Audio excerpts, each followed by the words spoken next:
Hola, ¿cómo están? Yo soy Marcela. Soy mamá integrante de Teje de Padre La Matanza. Soy mamá de Andrés, de 6 años de edad, que fue diagnosticado a los 2 años y medio.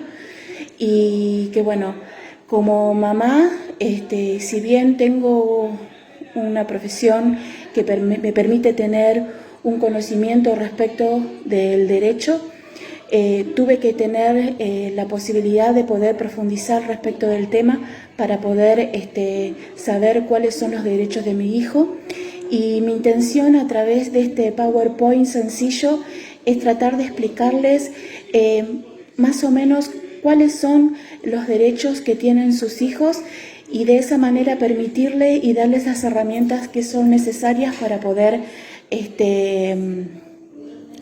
exigir su cumplimiento, ¿sí? Que eso es muy importante, es decir, es una de las herramientas más importantes de saber de qué no podemos agarrar para poder exigir que tanto el Estado como las prepagas y las obras sociales cumplan con la obligación de cumplir con los derechos de las personas con discapacidad. Como sabemos, en la primera filmina, estamos en un mes muy importante para nosotros, donde buscamos fomentar el poder hablar de autismo, aunque sabemos que esto no solamente se tiene que charlar un 2 de abril, sino que se tiene que charlar siempre, para que las personas puedan conocer a qué se refiere con el diagnóstico de autismo. Bueno, en la primera filmina, como podemos ver, dice que para que nuestros hijos puedan vivir de manera independiente y participar de diferentes actividades, no debe de existir barreras que lo impiden. Y la única forma de romper con esas barreras es conocer cuáles son sus derechos y pelear por ellos. Luego de haber tenido el diagnóstico de nuestro hijo, la primera pregunta que nos vamos a hacer es: ¿ahora qué hago? ¿Qué va a necesitar mi hijo y cómo logro obtenerlo? Lo primero que nosotros tenemos que saber que nuestros hijos tienen derechos que están garantizados en la Constitución Nacional, en los tratados internacionales que tienen tienen jerarquía suprema, y la ley, ¿sí? El Estado, tiene como obligación garantizar que los derechos de las personas con discapacidad sean cumplidos y tiene que tomar las herramientas que fueran necesarias para hacer efectivo ese cumplimiento. Ese compromiso el Estado lo tomó al momento de firmar y reconocer y otorgar jerarquía a los diferentes convenios internacionales que tienen como finalidad la protección de las personas con discapacidad. En la segunda filmina lo que podemos observar es que dice que nuestros hijos tienen derecho a la cobertura integral de las prestaciones que necesiten según prescripción de su médico de cabecera. Es decir, que todo lo que el médico de cabecera diga que necesita nuestro hijo tiene que ser respetado y tiene que ser cumplido al 100% por las obras sociales y las prepagas. ¿Esto qué quiere decir? Que las obras sociales y las prepagas no pueden establecer ningún tipo de límite respecto a la cantidad de sesiones y a la cantidad de terapias que pueden hacer nuestros hijos. Yo puse un ejemplo acá de las terapias que son las que generalmente hacen ellos, que son lesicología, fonoaudiología, musicoterapia, terapia ocupacional, hidroterapia e inclusive quinoterapia, ¿sí? Entre otras. Esto para poder lograr que las obras y exigirle a las obras sociales que lo cumplan, lo primordial es tener, además del respaldo médico que defienda la necesidad imperiosa de que nuestros hijos reciban estas terapias, es decir, el médico tiene que establecer por qué las necesita, con qué periodicidad lo necesitan y qué pasa si no la tuvieran, qué perjuicio le ocasionarían a nuestro hijo si no tuvieran estas prestaciones. Otra de las cosas que muchos de los casos también requerimos y también requiere una prescripción médica es el del acompañante terapéutico. El acompañante terapéutico tiene que ser otorgado por las prepagas o las obras sociales. Ellos generalmente lo que otorgan es un límite establecido por un límite de horas, es decir, generalmente lo que establecen las obras sociales y las prepagas, lo que reconocen son 4 horas diarias, ¿sí? Pero si nuestro hijo requiere de mayor cantidad de horas para tener un acompañante terapéutico, en ese caso tiene que estar fundado médicamente, a través del médico, ¿sí? Lo que tenemos que tener en cuenta también es que al momento de hacer el pedido, ni las prepagas ni las obras sociales pueden decir que no nos pueden dar la prestación porque no tienen el profesional que nosotros necesitamos para nuestro hijo. Eso no es posible. Si las obras sociales o las prepagas no tienen al profesional que nosotros necesitamos, no tienen la prestación dentro de su cartilla que nosotros necesitamos para nuestros hijos, entonces lo que nosotros tenemos que hacer como papás es buscar un profesional fuera de esa cartilla o buscar esa prestación fuera de la cartilla, presentarle toda la documentación a la prepaga y a las obras sociales para que ellos cumplan y cubran esa prestación a través de un profesional que esté fuera de su cartilla, ¿sí? Espero haber sido clara con respecto a esto. Ya dije desde un principio que lo primordial o lo más importante para poder lograr que nuestro hijo tenga todo lo que requiera para su tratamiento, necesitamos del médico que lo ordene y que defienda por qué razón la persona con discapacidad necesita esas prestaciones, y además lo que necesitamos es el certificado de discapacidad. El certificado de discapacidad va a ser la llave que nos va a abrir también las posibilidades de poder exigir que todas las prestaciones que requieran todas las personas con discapacidad sean cubiertas al 100% por las obras sociales y por las prepagas.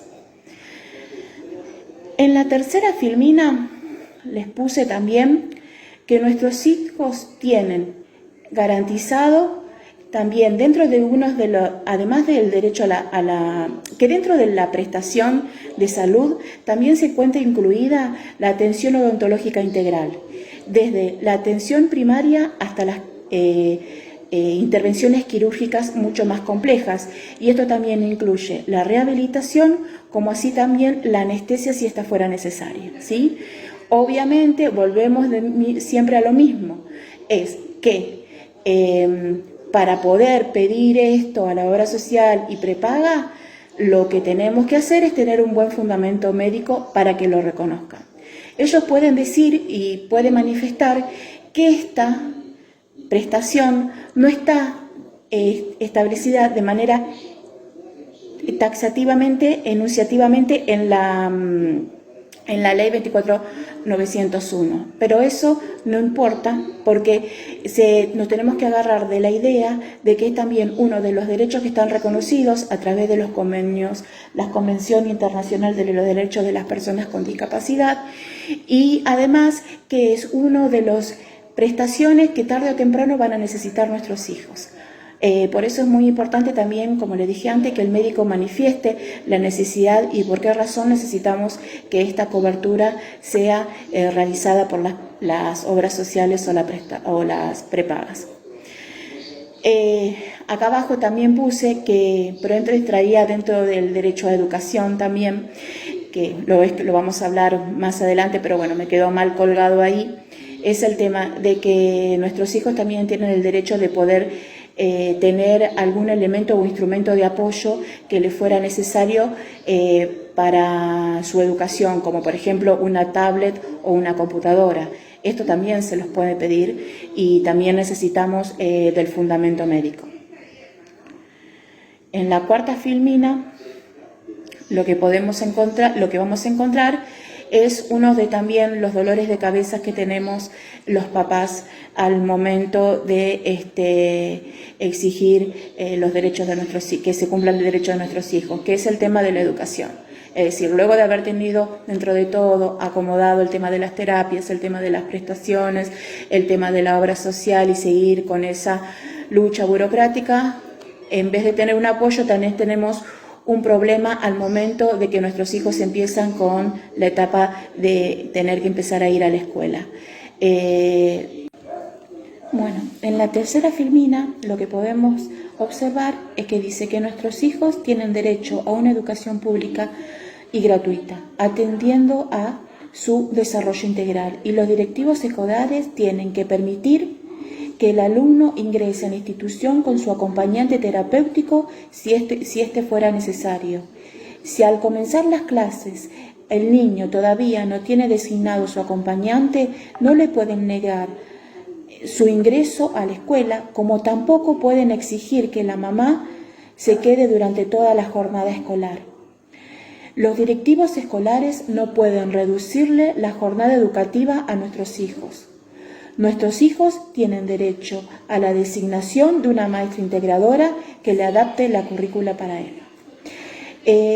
Yo me enfoqué más en estos 4 puntos porque son los que generalmente pasan al momento de que un niño con discapacidad tiene que pensar la escuela. Es decir, estas posturas son las que generalmente toman los colegios, o el no permitir que entre el acompañante terapéutico, o exigir al revés que el niño tiene que tener un acompañante terapéutico y poner como condición para que pueda ingresar a la escuela que lo tenga, y muchas veces pasa que empiezan las clases y todavía los niños no tienen ese acompañante terapéutico. Entonces el colegio toma 3 posturas, podríamos decir. La primera es decir, bueno, hasta que no tenga su acompañante terapéutico, el niño no entra a la escuela. La segunda puede decir, bueno, está bien, permitimos que ingrese, pero usted, mamá o papá, se van a tener que quedar la jornada completa y esperar en el patio o para ver si ellos lo necesitan, porque nosotros no damos abasto, y ponen pretextos. Y la tercera postura que generalmente toman es esta de decir que bueno, que está bien, que lo dejan ingresar aunque no tenga el AT, pero que le establecen una jornada que no sea completa, es decir, que en vez de quedarse las 4 horas, se queden 2 horas, ¿sí? Lo que nosotros tenemos que tener en claro que esto no corresponde.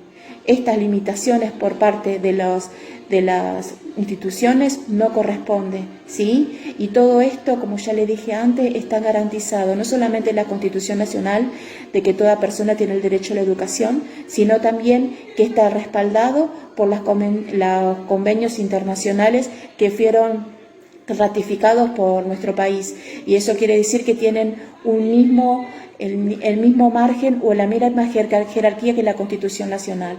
Entonces, no nos pueden decir que no cuando existe un derecho que está respaldado de esta manera, y que el Estado, como ya les dije, al ratificar esos convenios lo que hace es comprometerse para que esos derechos sean cumplidos. Entonces, esa es la herramienta fundamental que tienen que saber ustedes para poder exigirle a la escuela que corresponde que nuestro hijo tiene derecho a ingresar y que nuestro hijo tiene derecho a recibir la misma educación que el resto de los chicos. Otra de las figuras que también aparecen al momento de iniciar la vida escolar de nuestros hijos y de las personas con discapacidad es el tema de la maestra integradora, ¿sí?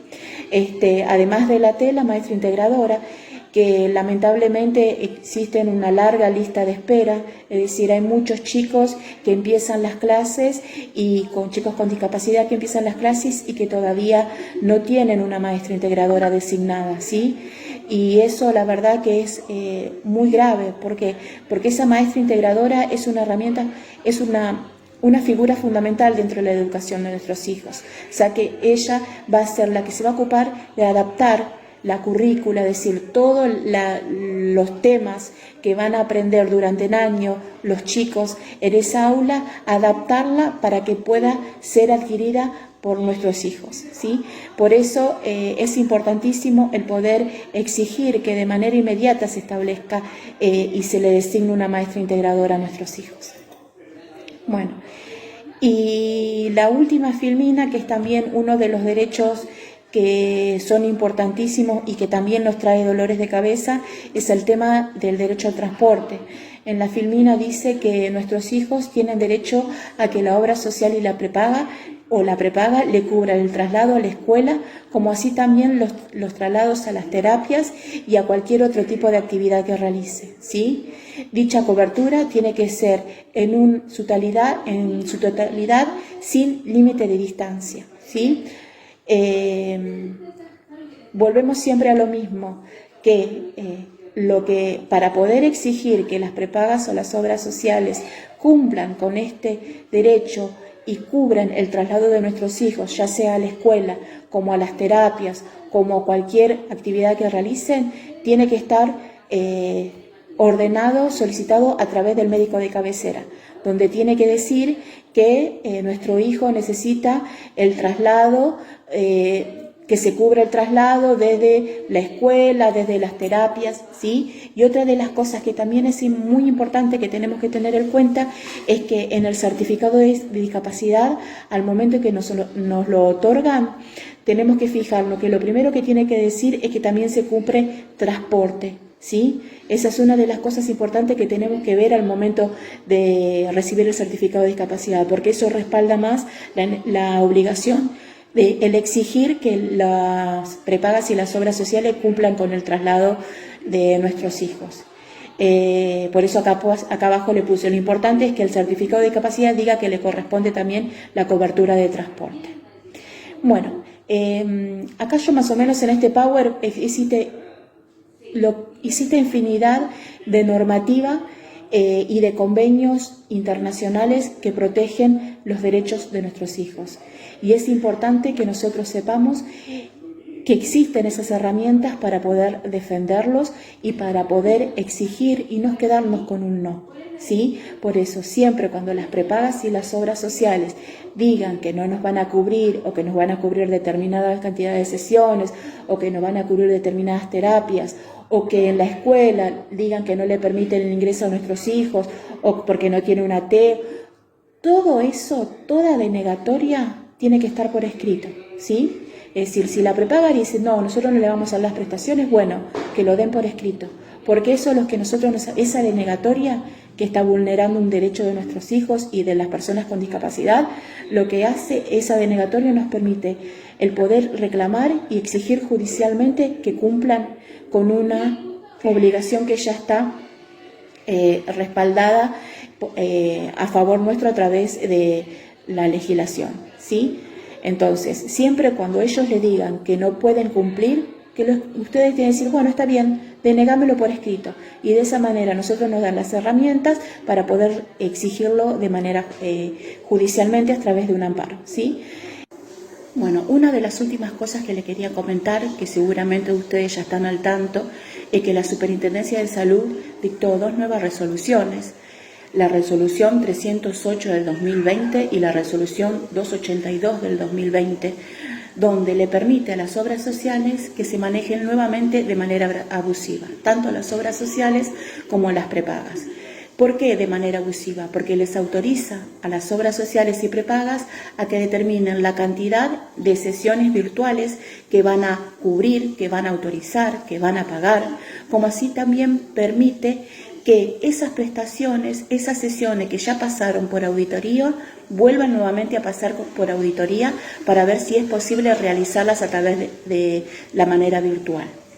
Además, es abusiva porque le permite a las obras sociales reducir la cantidad de sesiones a 6 horas semanales solamente en 4 especialidades por cada persona con discapacidad. ¿Por qué no corresponde esta limitación? Porque no tienen que presente que la especialidad y cantidad de sesiones fueron prescritas por médico tratante, porque se trata de reducir una cantidad de sesiones que ya fueron presupuestadas y que ya fueron aprobadas a comienzo de año por las obras sociales y las prepagas. Y además porque no tienen en cuenta que las personas con discapacidad necesitan mantener su rutina, la rutina de sus sesiones, más teniendo en cuenta que muchas de sus rutinas ya fueron alteradas por este aislamiento obligatorio. Lo importante que sepan es que esto es claramente inconstitucional y va en contra y vulnera de manera arbitraria los derechos de las personas con discapacidad. Bueno, espero que este pequeño PowerPoint les sea de utilidad. Desde ya estamos a disposición de ustedes. Si nos quieren mandar su respuesta, sus preguntas, nosotros les mandaremos las respuestas adecuadas. Y bueno, muchísimas gracias por dedicarme este tiempo. Un beso.